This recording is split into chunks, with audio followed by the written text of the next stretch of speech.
Good evening and welcome to this week's edition of Behind the Headlines. And in this programme tonight we shall be discussing the political turmoil that is currently taking place in France, with the horrific showing of Macron's political party in the recent European parliamentary elections, where we saw not only France but many other European countries shift to the right. And we'll also be discussing the response of President Macron's decision to call for parliamentary elections that could paralyse his presidency. We're also discussing how that Europe could change and France could change with the election of the National Assembly led by Marine Le Pen at the forthcoming election taking place in France right now. Reagan, it's good to see you and good to be back on Behind the Headlines. Thank you for doing a good job while I was away. It was fantastic. We had a good time, and it was a good news story as well, as we were talking about the rescue of 4 hostages. So a real privilege. Excellent.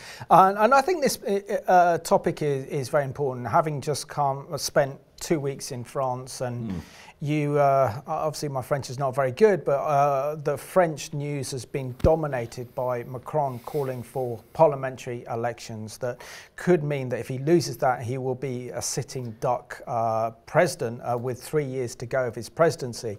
But also we see this kind of political turmoil in Europe now, and the French electorate have sent a very strong message to Macron regarding his policies of globalism, his close ties to the European Union, the mass uncontrolled immigration into France together with the economy, and also the growing Islamist threat posed by so many within the Islamic community across France. And we've done various programs on this, that really France is the second biggest country in Europe. What happens in France does matter because it has a huge impact on the rest of the European Union, but also it's the French that formulate the foreign policies of the European Union as well. So we're talking about one of the biggest, most significant nations in Europe, and how they are under incredible political turmoil right now. Yeah, it's very significant, Simon, and it's very important that we understand what's happening through the lens of that backlash against Macron and his self-defined globalism, basically. And he's even spoken of himself in some way as a kind of lone champion for globalism back in 2017, 2018, even within a year of his being appointed president. There was turmoil in France. There were difficulties they were seeing. There was some pushback against some of his globalist policies. You know, there's been critique of his theory regarding business, which is very much rooted in a globalistic view of the economy, wherein old business structures, he believes, in order for things to grow, there has to be constant innovation, and the breakdown, essentially, of long tried and tested models for a healthy society, linking in with the rest of the world, forming some form of cosmopolitan society that's completely secular, completely devoid of objective truth and moral principles that are more or less viewed through a morally subjective framework. That's without touching on some of the geopolitical areas where we've seen massive supporter over the years of that Iran nuclear deal that we saw the U.S.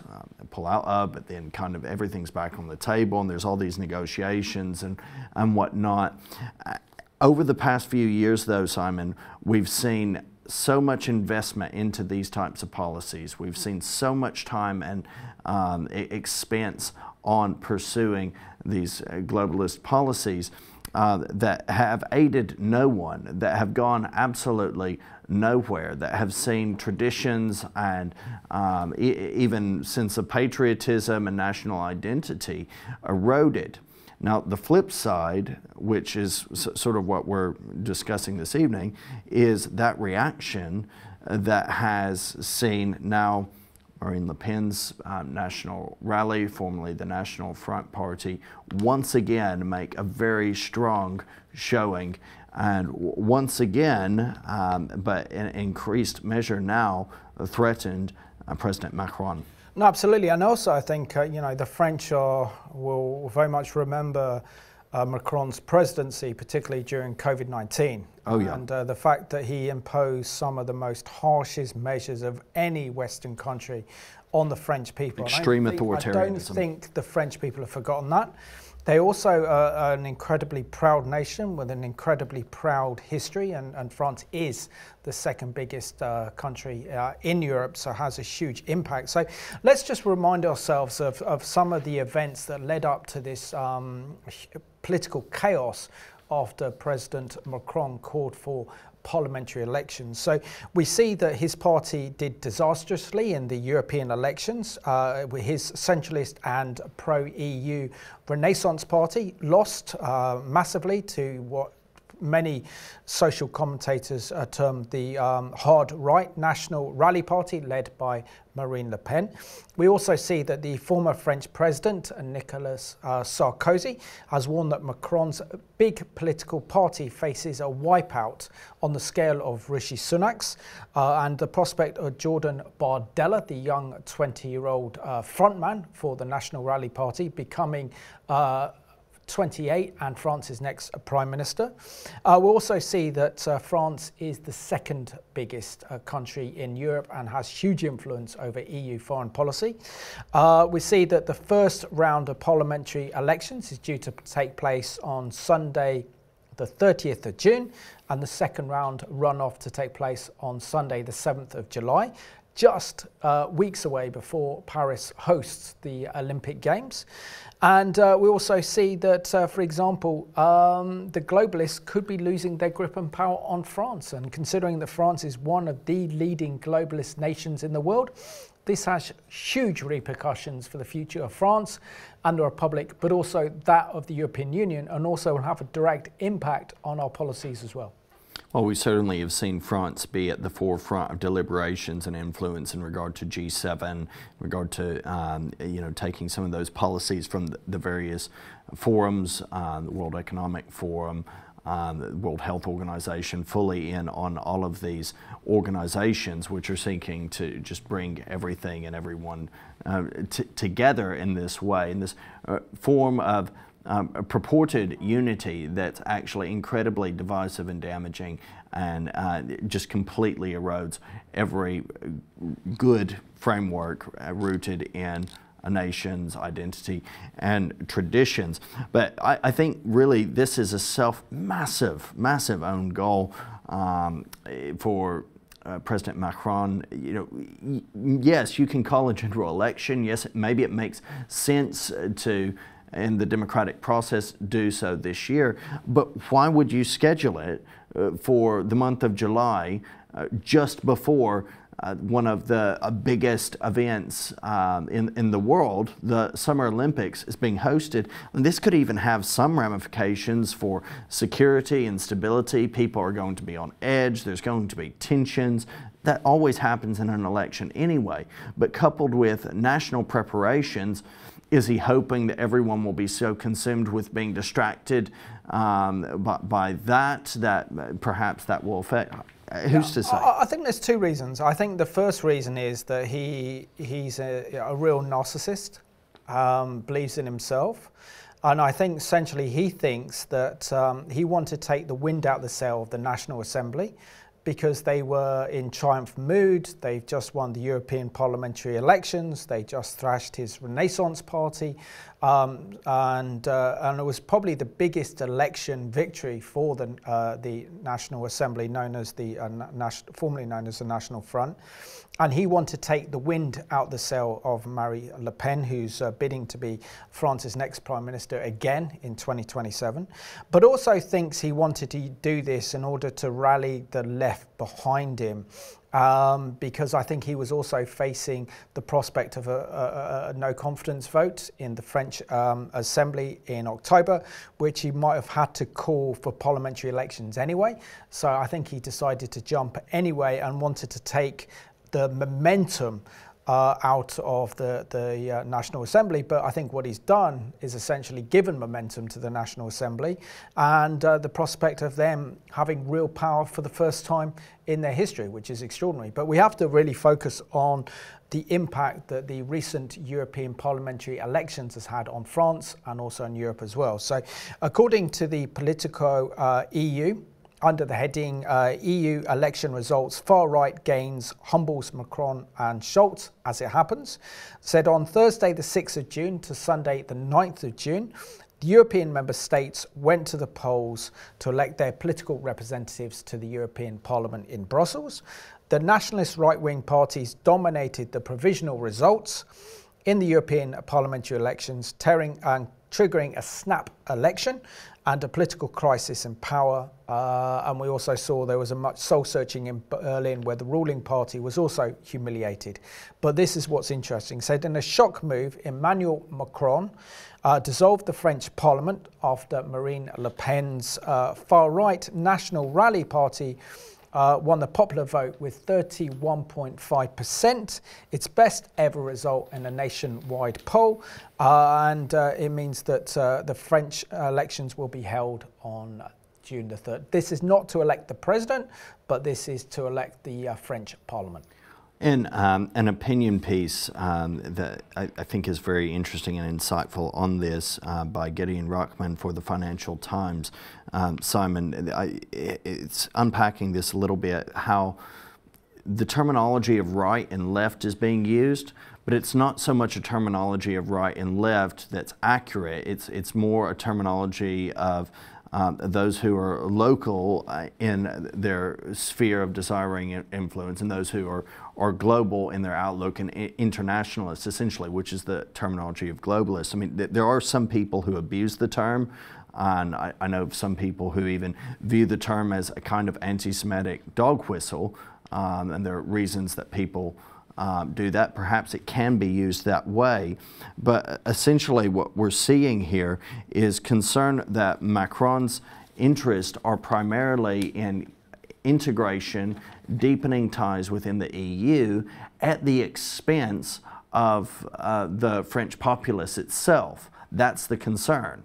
And so in regard to Le Pen, you have a situation where in some ways her economics are actually more to the left, but she is more socially conservative and traditional than Macron. While in many areas Macron's economics have been in some places marginally more conservative.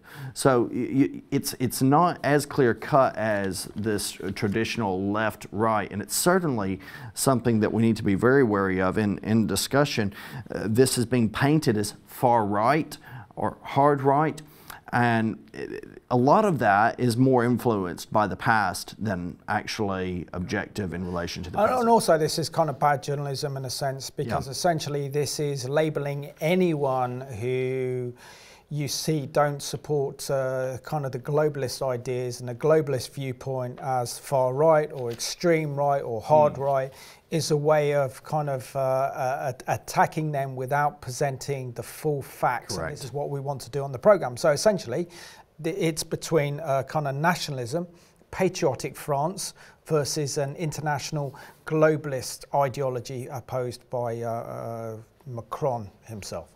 Yeah, and we're seeing this right across the EU. We're seeing it occur where in the varying elections that have taken place in regard to the EU Parliament, we're seeing crushing blows against those who are for more integration within the EU, to the degree that some, I think, Simon, are questioning whether there is actually a future for the EU. Well, it's been raised for a number of years, really, because if you don't take the people with you, it's not going to work. One thing you notice about policies being pursued by the World Economic Forum, which many Western governments around the world have pursued, is that they are largely politically extremely unpopular. So whenever a party introduced these, like the carbon zero net emissions policies, which has brought devastation and poverty to the public, people don't vote for them. They don't buy the lies anymore. And I think we're also increasingly seeing that our electorate, both here and across the English Channel in France, is that they want politicians and they want leaders who are going to govern in the national interest rather than the interests of the elite, rather than the interest of globalists who have one aim and one aim only, and that's to establish a world government, because people are proud of their heritage, people are proud of their countries, their nations, their history, and they don't want to see that wiped out. So going back to the European parliamentary elections, it's important to understand the political earthquake that took place with these elections. So it's the nationalist National Rally Party won the European elections in France, as I said earlier, with 31.5% of the vote, and that was more than twice that of Macron's party, the Renaissance Party, which is a centralist liberal party. Macron's Renaissance Party scored only 15.2% of the EU election, 1 point ahead of the socialists, and 14%, and so we see there that this was a huge loss. But also the National Rally was headed by Jordan Bardella, and we'll discuss more of him, a very young, charismatic front leader for the National Assembly, who's only 28, who, if the National Assembly win the French parliamentary elections coming up, he will be France's youngest ever Prime Minister. So this amazing result, the amazing outcomes really of the European parliamentary elections have facilitated President Macron's call for a general election, which has thrown France into an immense state of shock. The surge in far-right populism, as it's being put, in France has provoked President Emmanuel Macron into calling this national election, which is undeniably high risk. It will be interesting to see. We've in the past observed how in the UK, when we were still part of the EU, parties like UKIP excelled in the European parliamentary elections. Come the general election, the way the system works, the way it transpired, it didn't produce much of anything. It's the same thing here with, we're currently under a kind of general election here. So with the European elections, they're based on proportional representation. So that means the smaller parties will gain more of the votes. But when it comes to a kind of general election in this country, it's constituency based. So it's first past the post majority system. With the French legislative system as well, it's also first past the post majority as well. So that may have a direct impact on how the polls actually go. But let's now turn to our friends at CBN to have a look at their outlook on the political chaos that is engulfing Europe, particularly now that President Macron of France has called for early parliamentary elections. Right-wing parties are already in power or supporting governments in 7 out of the EU's 27 nations, and they've become major political players in several other nations. Anti-immigrant firebrand Geert Wilders is about to take over the Dutch government. A big reason behind the surge of the right in Europe is that Europeans have become much poorer. One study found that the average EU country is now poorer per capita than every U.S. state except Idaho and Mississippi. Critics blame over-regulation, high taxes, falling wages, and higher energy costs. Much of that due to the EU's Green Deal to stop climate change. While Brussels worries about the end of the world, many Europeans are just trying to make it to the end of the month with their paychecks. Holger Thus is a German energy and climate expert. Basically, it's pure desperation. People want change, and they want to feel it, they want to see it in their wallet. The European right gets called far right, radical right, Nazi, and fascist. In most cases, though, their policy positions would look like America's Republican Party.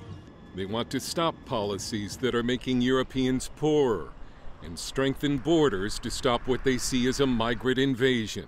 Many European countries have an acute housing shortage at a time when migrants are being given a place to live.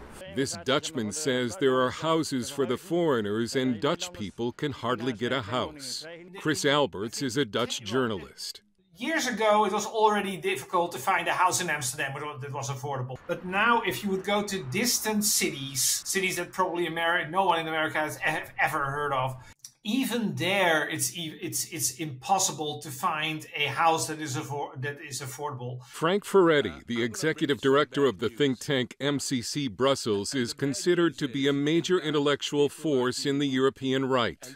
He's hopeful this election will blunt harmful policies from Brussels. On balance, I think the prognosis is positive, but it's not going to be such a radical transformation as many people hope.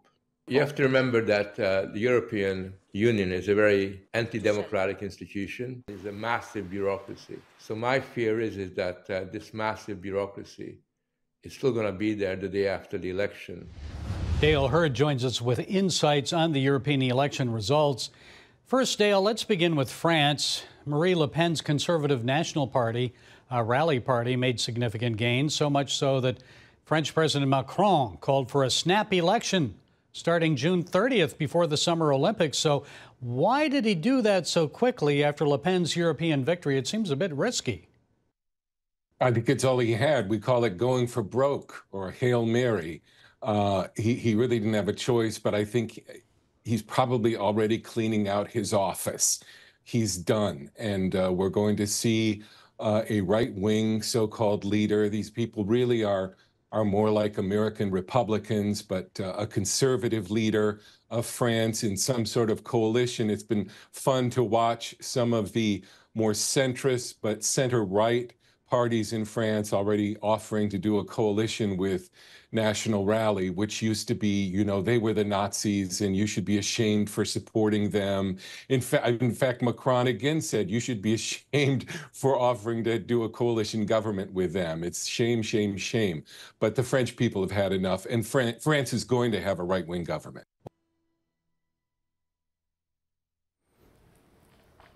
Well, we're always grateful to our friends at CBN for their efficiency and for their fervency in reporting. Let's unpack a little bit more of this general election, Simon. President Macron has made a high-risk gamble here, I think. It's a huge gamble. And yeah, I can't help but think, you mentioned the narcissism element, the ego element that's there right before the Olympics. If he can pull through this and solidify and show that he has a hold on the national element, I was going to say the national front, but he clearly doesn't have a. Yeah, we can't use that terminology in relation to the French elections, but the national state of politics. If he can prove that, he'll go to the Olympics. All the eyes of the world will be on it. Everyone will be talking about what a great success this is, and he'll be able to continue with being the poster boy for the globalist movement. Yeah, I think so, and also I think as well when we're talking about Macron, I think his anger at such a devastating defeat in the European parliamentary elections has not only wounded him, but has kind of offended his ego. So he's kind of thrown his toys out of the pram and said, let's call for a parliamentary elections, let's put France in chaos, because he didn't want for 1 second to give the National Party in France kind of credos, good publicity. And therefore he's thrown the ball in their court. But what he's done by doing this with the National Party in France, the National Rally Party in France, is that he risks being a lame duck president for the next 3 years until the French presidential elections, which I don't think he can serve again. So literally he would be powerless. He would be president, but he would have no power over French legislation, no power over the French Parliament whatsoever. So it's an incredibly risky move by Macron. But if it pulls off, it works, but I don't think it will. Well, I think either way. I think it's a very risky move either way, because on one hand, if Le Pen gets in, then it completely destroys all that Macron has worked toward. It will rock the EU to its foundations, prioritizing France's own interest over international collaboration. Celebrating her party's win in Sunday's EU vote, she said the result should send a message to Brussels and, quote, put an end to this painful epoch of globalism, end quote. But the other side of it is, if Macron thrashes Le Pen and co. in this election if his party, if Renaissance pulls through and wins in the national general election, doesn't that call into question really the credibility of the EU Parliament and its system, and make it a little bit of a, for want of a better term, a bit of a Mickey Mouse Parliament? Well, it is really. I mean, having worked in the European Parliament, it's a nice place to work. You know, the privileges of being a member of the European Parliament are incredible daily budget, a nice team of officers. You can then raise in any of the key issues that you care about and hold meetings and represent various constituencies across Europe, depending on your political party. But in terms of power, there's no direct influence over the Directorate of the European Union. You cannot influence European foreign policy or European domestic foreign policy. What you can do, though, is hold power over the budget of the European Union. You can veto plans and budget put forth by the European Union, but also you have the power to elect the Commission as well, and the President of the European Union. That's where the European Parliament has its power and its influence, but it's like the kind of emperor's new clothes. He thinks he's got these brand new clothes, and they're sparkling and they're glamorous, but really he's wearing nothing. And that's the whole thing with the European Union, is that it has this perception of power, but it's not backed up by economic or military power. And both these are the key ingredients you need to be a world power. And do you think that's why potentially that those who vote in the European parliamentary elections are more likely to vote for alternative parties? Yeah, of course, because you can have a say. Yeah. I mean, we our last European elections before we came out of the EU were back in 2019. Of course, then the Reform Party did extremely well because people want to send a protest vote. Now, there's a difference between voting in the European elections and then voting for the government who's actually going to who's going to have power over you and make the decisions over you. So there is run a over you was what you were about to say. Exactly. Yeah. Well, I think both are true in that scenario.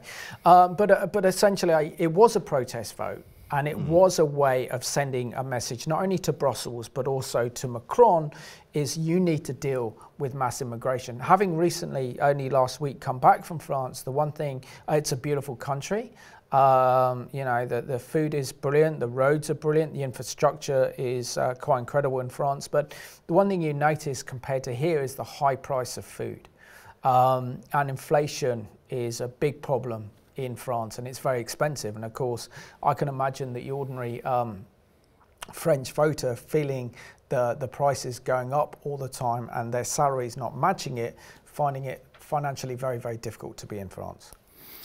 Now, the 25th president of France came to power in 2017 with his newly formed political party, the Renaissance, a liberal and centralist political party that, of course, is very pro-EU.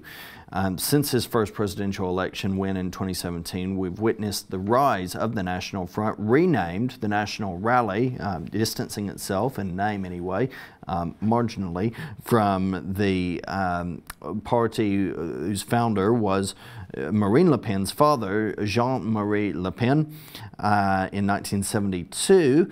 Some of their founders were Nazi collaborators and even members of the Waffen-SS. So why are we seeing people turn to the National Rally? Because of globalism. I mean, this is an alternative party that's not in the globalist system, that doesn't want to push forward and ahead with the United States of Europe. They believe in the kind of France, they believe in patriotism, they believe in nationalism. You know, Marine Le Pen has kicked out her father from the party. This was before the last presidential elections in France a few years ago. She has, by all accounts, reformed the party and pushed out some of the anti-Semites to make them electable. Now, the kind of big question is there an element within the that is hard right, that is far right, that is sympathetic to the Nazis, sympathetic to the Nazi collaborators that Which was a nationalist party. Which was the nationalist party in the 1940s, and that influence. So, I mean, this is huge, even now plays a huge role in French politics. So let's have a look at another a news report from our friends at CBN looking at the impact of the European parliamentary elections, but also President Macron's decision to call for parliamentary elections.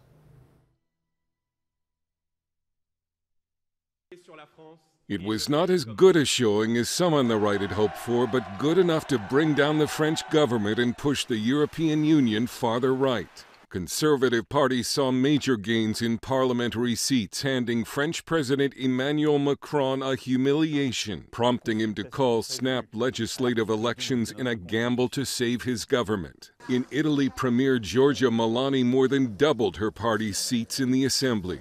And in Germany, despite being hounded by a scandal and negative media coverage, the conservative Alternative for Germany party still rallied enough seats to outgain Chancellor Olaf Scholz's left-wing Social Democrats. This AfD supporter said the future belongs to us. In France, the president of the National Rally Party, Jordan Bardella, told supporters a wind of hope has risen in France, and it's only just begun.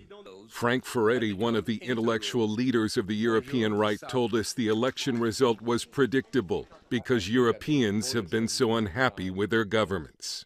They basically feel that the conventional parties have let them down. They want to have their voices heard. They want to be part of the conversation. And they basically want to have parties that speak like they do, rather than the way that the cultural elites speak. And it's as simple as that. Ferretti called the conservative victory in France a political earthquake. The second largest country in Europe in economic and political terms has moved to the right, and that will have a very important impact. And he said France and the Netherlands under Geert Wilders will be a force to move Europe further to the right. Those two nations, which are quite substantial, can make a huge difference in the dynamic, the political dynamics within Europe. The Christian Democrats of EU Commission President Ursula von der Leyen remain by far the biggest group in Parliament, but the surge by the right will make it much harder for the Assembly to keep pushing unpopular climate and open borders policies. Dale Hurd, CBN News.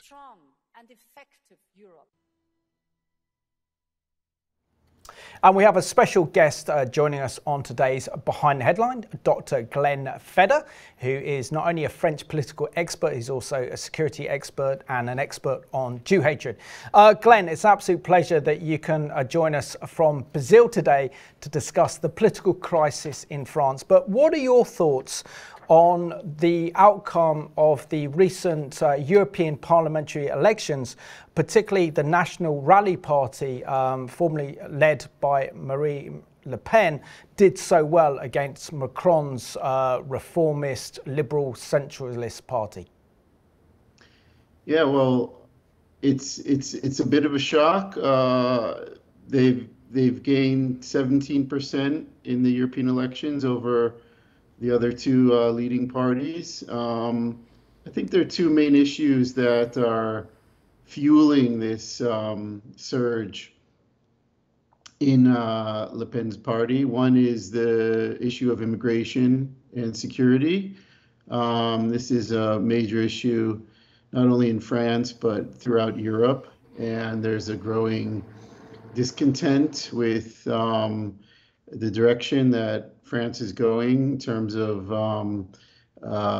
levels of crime, the weight it's having on the social system, and general identity issues of maintaining and preserving French cultures and principles. So that's one of the main reasons fueling this surge in the in Le Pen's party. And the second is economic discontent. I think this has been going on for many years, really since even before the pandemic, but it's reaching a kind of climax now. And Macron hasn't succeeded in really boosting the economy the way many French citizens have anticipated. So they're looking for alternatives. You mentioned the shock that the result was. I think the whole of the French Republic is in shock after President Macron called a surprise election. What do you think the prospect is of the national rally being in control of the Assembly and Macron being a lame duck president for the next 3 years? Well, in 2017, Macron had an electoral strategy. He said famously, "C'est moi ou c'est le chaos." It's me or it's chaos. In other words, if his party doesn't lead the parliament, he's hoping to mix it up so that there's basically no one in charge. He's very black and white with his strategy. And it could backfire. I mean, if they gain a majority, and we can talk about that, but if they gain a majority, we could see far-right leadership in France for really the first time. Le Pen's party could actually take the lead and run the entire country. So it's a very unique and exciting time to be watching French politics and seeing how things evolve. Yeah, and Glenn, share with us and expand upon what you said earlier about how that mass uncontrolled immigration in France, particularly with the security threats or the Islamist terror threats in France, together with the economy as well, is drawing the French electorate to vote for the National Rally Party. Is this a rejection of the globalist ideas of Macron and the pro-EU stance of the French Republic? Well, I think it's a part of a larger trend in Europe. I mean, not only in France, but if you look at, the Law and Justice Party in Poland, the Vox Party in Spain, the AfD in Germany, they're all gaining. They're all parties on the right, and they're all gaining in votes, in power. This is part of a general trend in Europe because, as we all know, one of the central issues, which is the mass immigration from North Africa and places like Syria and parts of the Middle East, has entirely changed the demographic of Europe, and that's leading to major questions about preserving European identity and the effects that's having on just the economic growth of Europe and many other factors as well. So I think, it's the National Rally. They beat these parties by 17%. So it's really shocking in a way, but it's also very indicative of the direction that Europe is going in general.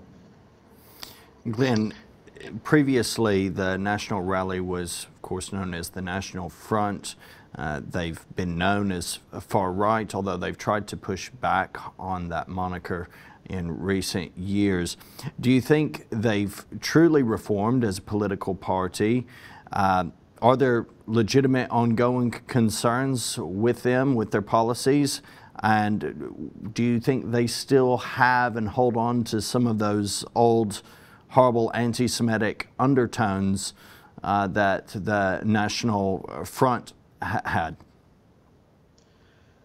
Well, I think Marine Le Pen tried to really change the image that her father perpetuated. His famous, for example, his famous statement that the Holocaust was just a detail in history, and he made up various other offensive and off-color statements. The party was not favorable within the Jewish community for these reasons, but Marine Le Pen, came in and she purged a lot of the more extreme elements of the party. So now they're certainly on the right, but they're not. I don't think they have the kind of anti-Semitic undertones that her father had in the party, and she's made a lot of effort to reform the party in that way, and that's why I think they're one of the reasons why they're succeeding more in kind of mainstream politics, and it's also, of course, through the recruitment of Bardella and other very young, kind of charismatic figures within the party that are very far, really, from Marine Le Pen's father and his views about Jews and the Holocaust and things like that. And Glenn, were the National Rally Party with Marine Le Pen and their new young charismatic leader, Jordan Bardella, and if Jordan Bardella becomes the next French Prime Minister at the young age of 28, will this be a political earthquake in France, and will it lead to political chaos, as we've already seen that almost 500,000 on the political left in France have taken to the streets to protest against the National Rallies Party and the success they had at the recent European elections? Yeah, I mean, it would be a massive earthquake in France. I mean, if you look at Bardella, who he is, he was the youngest elected person in the European Parliament. He was elected at the age of 23. He's been in the National Front since, I believe, 17 years old. If he were to actually become prime minister, he would certainly be the youngest one in French history. It's an incredible story. I mean, he hasn't gone to university. He grew up in a very tough neighborhood in the northern, part of Paris and Saint-Denis, so on, and built himself up and really has captivated millions of youth on the issues that are, that they're facing in the future. So he might be the future of France. I think he's got a pretty decent shot at becoming one of the main, if not main, leaders of France in the future. Glenn, how did the Jewish community in France view the National Rally, especially since we've seen Jew hatred across France quadruple since October the 7th? Yeah, well, I think the Jewish community is split on the question of the National Rally. As we like to joke, anyhow, for every 2 Jews, you have 3 opinions, right? And if you look at how the Israeli politics operates in the Knesset, it's almost too democratic. There's so many political parties and opinions, and so naturally in France it's no different. There are those who are wary of Le Pen's party, the National Rally, because it harks back to some of the anti-Semitic undertones of her father, and others see it as a new kind of revitalized party, which is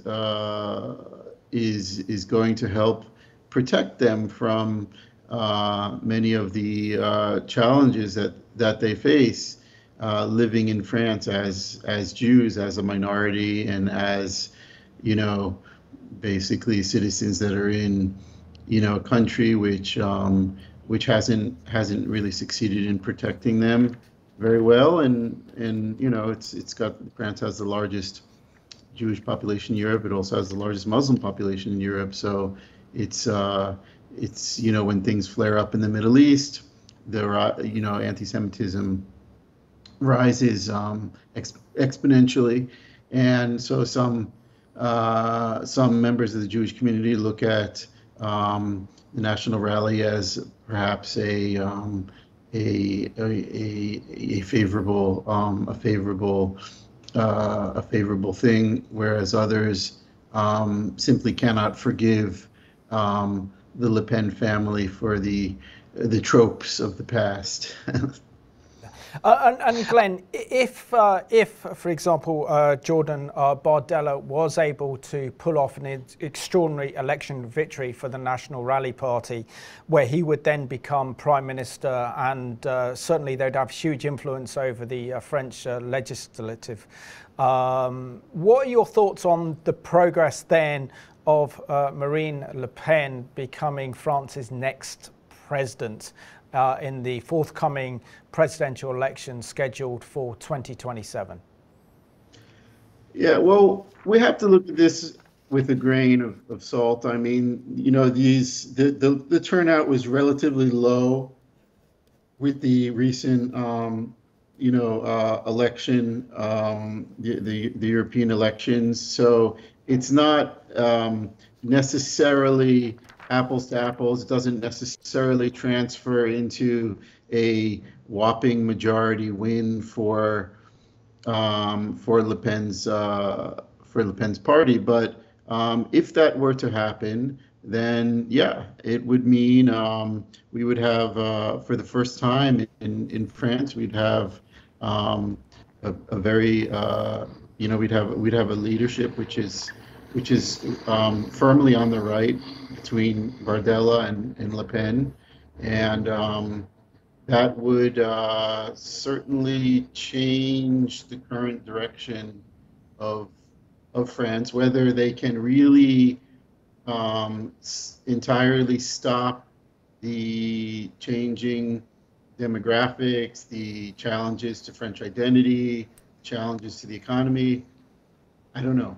I don't know if they could actually succeed in doing that at this point. It's almost too little, too late.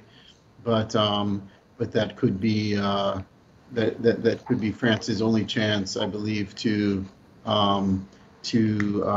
reform itself and improve itself in terms of its maintaining its culture and identity, and its also its economic.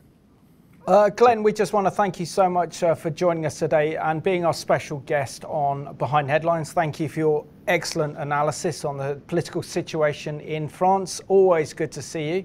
So love to you and your family, and thank you so much for joining us. We really appreciate it. Thank you for having me. Very grateful to Glenn for his thoughts and the important analysis on this situation. They're very, very in-depth for us. Now, former French President Nicolas Sarkozy has warned that President Macron's decision to call for a snap election threatens to boost his hard-right opponents. And it's hard to not follow the logic that he presents, because it's essentially what he claims is giving the floor to the French people to justify the dissolution, being a curious argument, since this is why precisely more than 25 million French people have just done at the polls. And so he's concerned this is going to give even greater a platform to the hard right. And then we see, of course, through this, all the emergence of one Jordan Bardella, who, according to Sky News, is the son of an Italian immigrant. He makes much of his upbringing exposed to violence on some of the suburban estates in France. And we see that he's rising in the political realm in France, giving this particular message that essentially the framework of French ideals, the cosmopolitan nature of it, increasing the likelihood of the erosion of France's identity as a nation. And I think Marine Le Pen has come up with a kind of very interesting political idea of allowing a 28-year-old with 1.5 million followers on TikTok to become the head of the National Party of France, which is really quite the National Rally Party of France, which is extraordinary. The fact that he has kind of risen through the ranks of the National Rally Party is extraordinary. He was the youngest ever serving member of the European Parliament.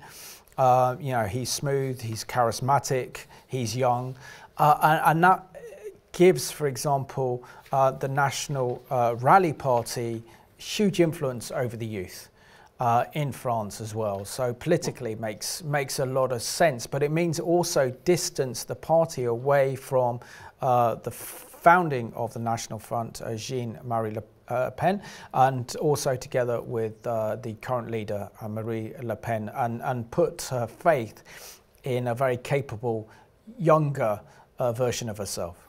Yeah, it's all of this goes also back to some of the increasing concerns with the extreme cosmopolitan secularism and leftist ideology of Macron and the coinciding Islamization of so many of France's cities. There have been so many arson attacks, so many attacks that we've seen by lone wolves, so-called, on priests in cathedrals and churches across France since Macron came to power. There's been a lack of grip on the situation. This has really concerned so many. Bardella warns our civilization will die because it will be submerged by migrants who have changed their customs, culture, and way of life irreversibly.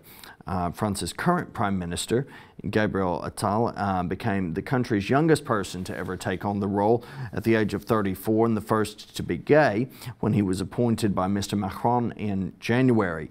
And so should in some way this backfire on Macron, we will have an individual, this Bardella, replacing the current Prime Minister. And it's also interesting to see young political leaders emerging in Europe who take on a kind of nationalist identity and ideology, because it's so important to see what's happening in Europe, particularly now that we have Brexit, that we're no longer in the European Union.